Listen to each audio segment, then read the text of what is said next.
What up, fam?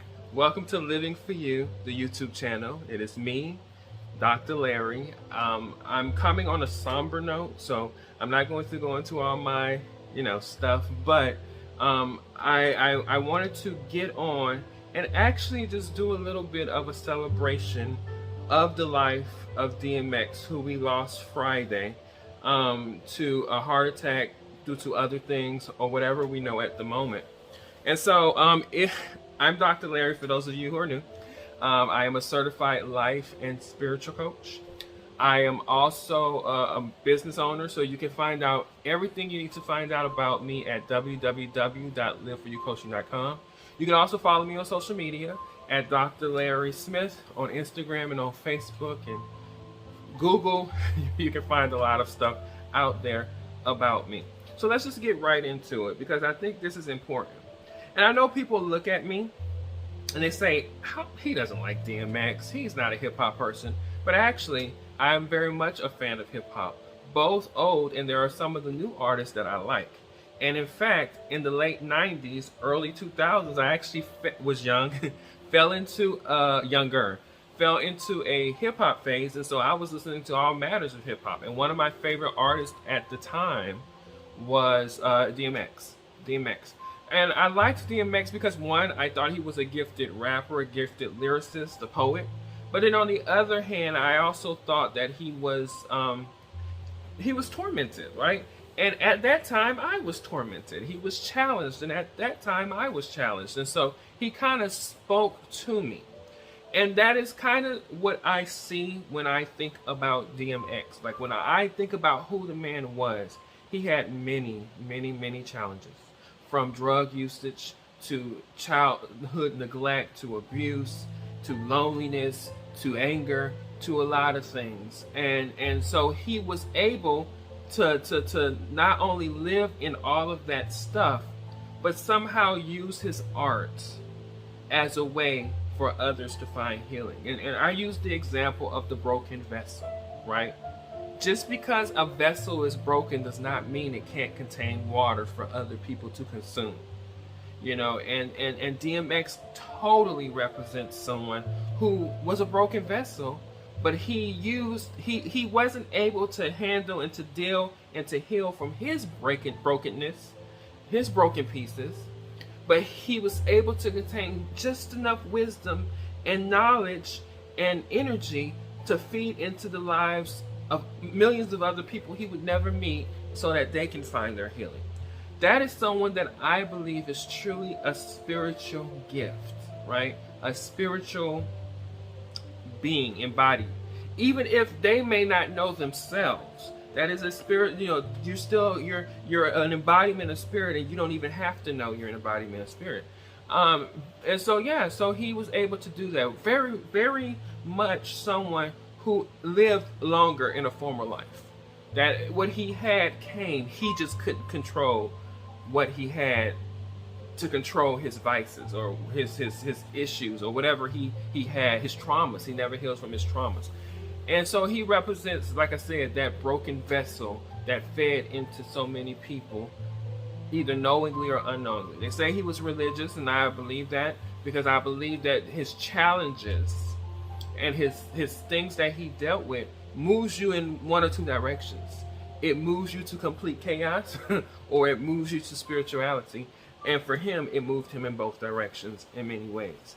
And so I thought that was beautiful. That was a beautiful, beautiful aspect to his character. I work with many clients, and many times, especially black males, males in general, but black males especially, we have so much trauma. We have sometimes trauma of physical, mental, emotional, verbal abuse from our childhood, sexual abuse from our childhood, and then we have the societal trauma of racism and all the other stuff that comes from that impact us. And then we have psychological self-imposed trauma. Some of us are on drugs, some of us are hypersexed, some of us use all kinds of other means that creates trauma for us. And many times it is such a repressed trauma We go on about our lives managing, not healed, not free of that stuff, but managing. And many times the expression of what's inside of us comes out as anger. And for DMX, it most certainly did many times. You guys know I watch Ayanna Fix My Life, and you've seen my reviews of that show. And there was an episode in which she had DMX and his son on the show to try to deal with that broken relationship. And DMX was just not present enough at the time for it. In fact, he possibly was intoxicated. We don't know. But at the end of the day, what I do know, I can see, is that he wasn't present and able to receive the help or the healing that Miss Ayanna was trying to give to him. And and even in her fashion that some people disagree with, he still was super disrespectful to her and to his son, who just wanted more. And I think it was because it wasn't, and she agrees, and most people agree, he wasn't ready at that time. And unfortunately, he wasn't ever ready. And I think a lot of times people, we have this perception of reality, right? That one day we will all get it, right? One day, no matter what our problems and our dilemmas are, we will get it. And a lot of us live those hopeful lives saying, oh, we will get it. We gotta get it, right? That is the story that the lessons in life we gotta get. That's just how life has to work. But sometimes people don't ever get it. But the blessing of that is we see it, especially if they're public figures, celebrities and athletes and entertainers, politicians, people we know. We see in their lessons, even of them not getting it, where we need to be, and where we can be, and where we would be if we don't get to where we need and want to be and could be. DMX never got it, but we got his lesson. I like I said, as I was meditating and praying and researching for this video, I was so fascinated by so many things in his life. Me and him sharing in common, both being raised Jehovah's Witnesses and having to deal with some level of trauma connected to that for us. It might not be a trauma for everybody, but for some of us, that created a trauma. And I can see how that influenced who he became. The feeling of being lonely, being a loner. I read somewhere in which he said that he felt more connected to stray dogs. He had developed relationships with stray dogs as a young man, as a kid, 8, 9, 10 years old. He developed relationships with stray dogs because he saw in them something he saw in himself. A stray. Not feeling wanted. Not feeling seen. Not feeling desired. Lonely. Which is a feeling that a lot of people have. Even if they're in big families. I can relate. Being in a big family, being surrounded by people, and still feeling lonely. And part of that loneliness came from me not embracing and accepting myself totally, authentically as to who I am as a person. But the feelings were valid because I felt lonely, stranded, strained by myself. So I can sympathize with DMX on that. I also read things about how, he used drugs to self-medicate, alcohol to self-medicate. Instead of actually diving in the valley to deal with the deep issues, he used drugs and alcohol and sex and other things to escape. I mean, he had 15 kids. So clearly, he was hypersex. But it is such a typical story. I can only speak for black men because I am a black man and I work with black men all the time.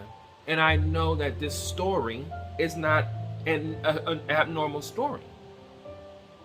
Instead of us digging our hands into the dirt and reaching into the valleys to deal with the stuff that we have dealing with on the inside. And there is so much stuff that we are dealing with on the inside. We externally try to medicate ourselves with drugs and alcohol and sex and whatever else we can get, instead of digging into the dirt of the valley and dealing with what we need to deal with.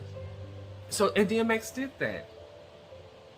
He did that. It's almost as though he lived his life going 150 miles per hour in a 30 mile per hour zone. Any impact in that scenario kills us and can kill other people around us. Broken relationships, depression, anger, failed marriages, childhood neglect, or us neglecting our children are all products of that. And DMX represented that well. And like I said before, he never found his healing, but his brokenness and his expression of it and his ability to articulate it through music saved so many of our lives, which makes him spiritually gifted. Sent here for that purpose. He lived the purpose he was intended to live. And that pushes away all of our preconceived notions of what purpose is. We think purpose has to be able to motivate people on a positive way or to show people something better. But sometimes our purpose is to live a life that no one should live. Sometimes our purpose is to live a life of non-healing so that those around us can see the effects of that, and you can change thousands, if not millions, of lives. So I see DMX as a beautiful soul. I see DMX as a flawed soul. I see DMX as a soul not unlike who I was and still managed to try not to be.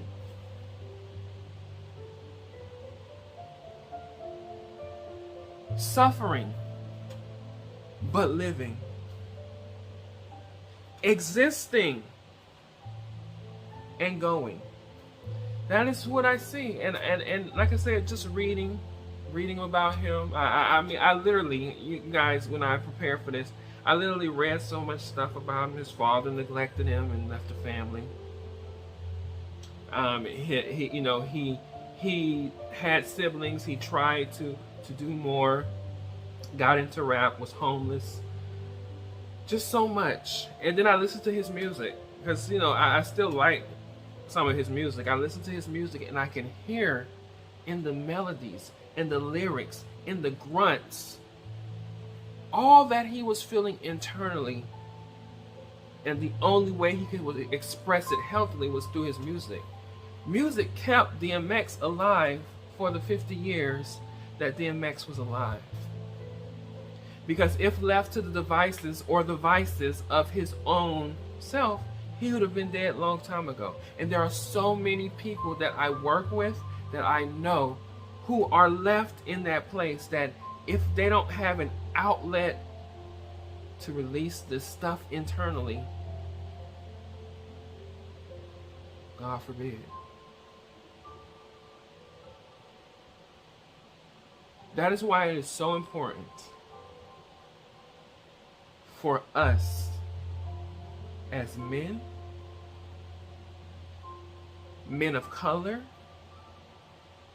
people of color, black people,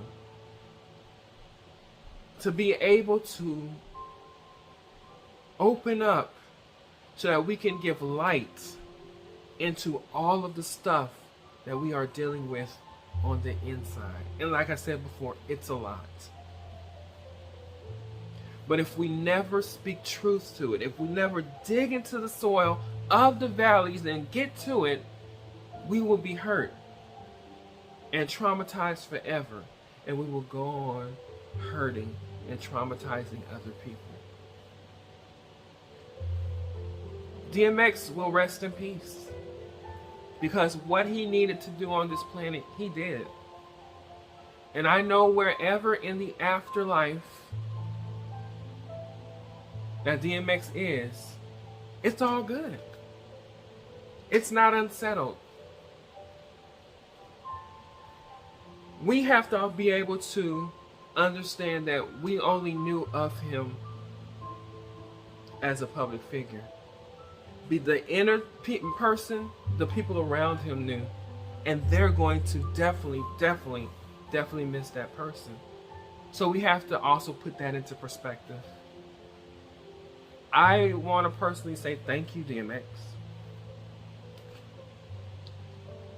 In your brokenness, being a broken vessel,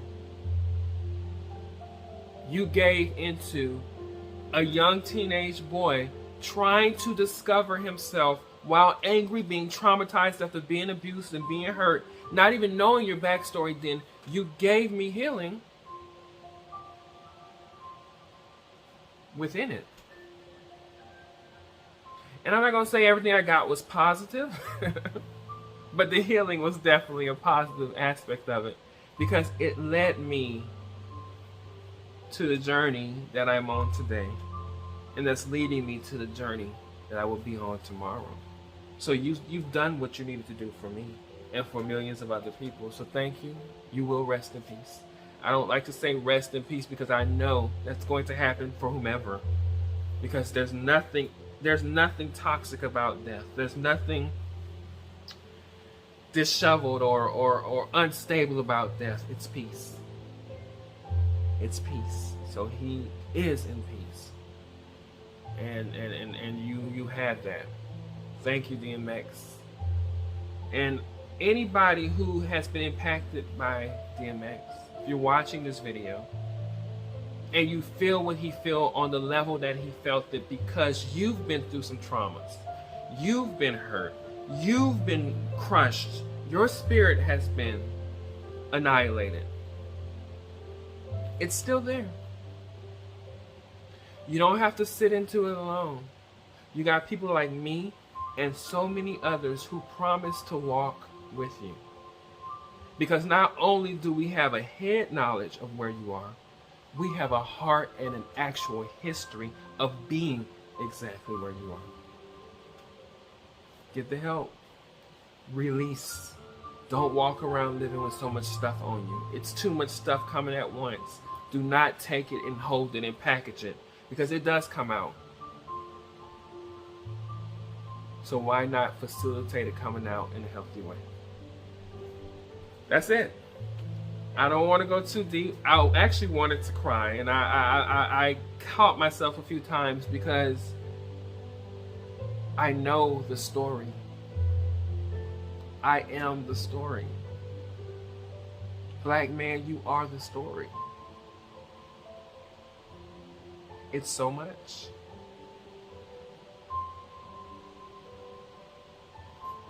Like I always say, I love you. Love each other. Love yourself.